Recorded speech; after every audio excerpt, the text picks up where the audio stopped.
Flop texture refers to the look and feel of the flop.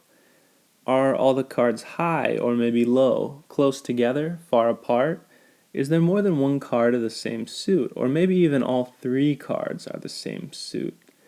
Logically speaking, flop texture is the chance that the flop hits your opponents or the chance that it hits you.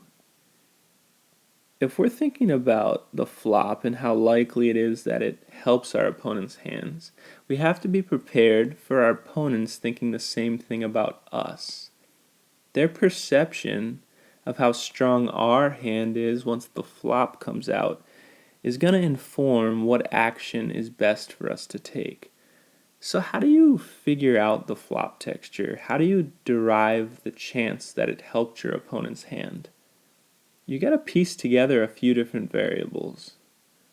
You've got to consider position. Where at the table is that player seated? What bets has he made or called to this point? And what's his general style? Is he tight, loose, passive, aggressive? All these variables will help you come up with a range, a distribution of hands that he's likely to hold in this given situation. If you compare that range with the flop, you'll start to understand the flop texture, the likelihood that the flop hit the range of your opponents as well as your range. And again, when we're talking about your range, we're not talking about the actual range. We're talking about the perceived range. What is the distribution of cards that your opponents think you would be playing in this situation, given your position, bet sizing, and style? If your perceived range is strong, meaning that it hit the flop, that it connected and really improved your hand, it's going to be difficult to value bet.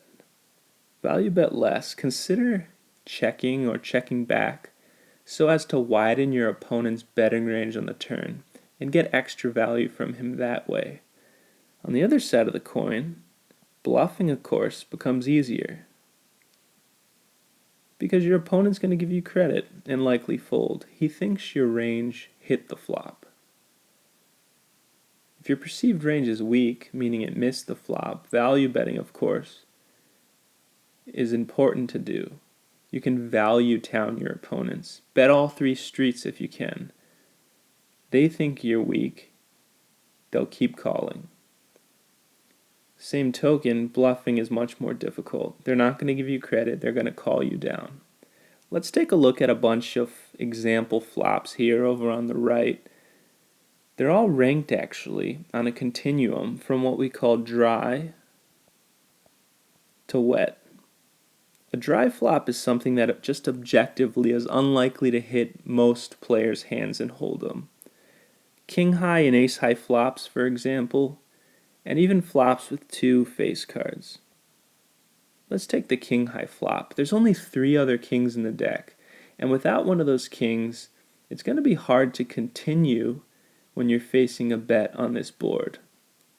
So when you see a king and ace high flop, it's a good opportunity to c-bet, even as a bluff, because unless your opponent has that king or that ace, he's going to have to fold.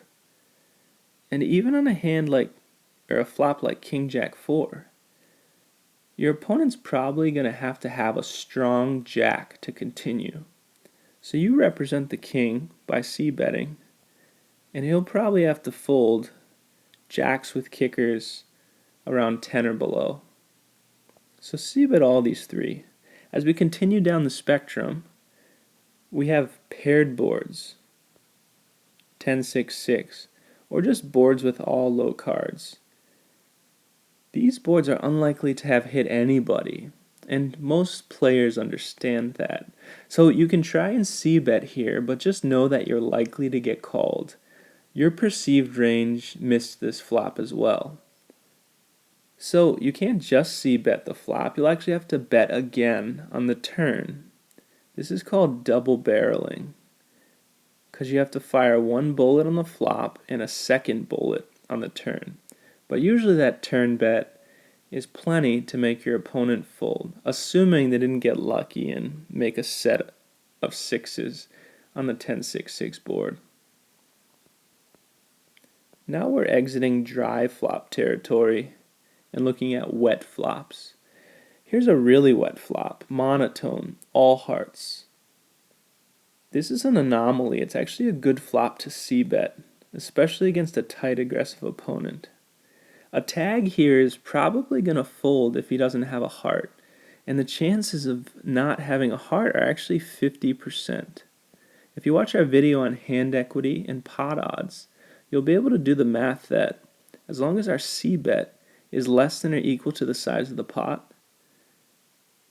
it'll be profitable against a tag opponent. Of course, if you're against more than one opponent, or he's loose aggressive, loose passive even, you're probably not going to be able to reach profitability here.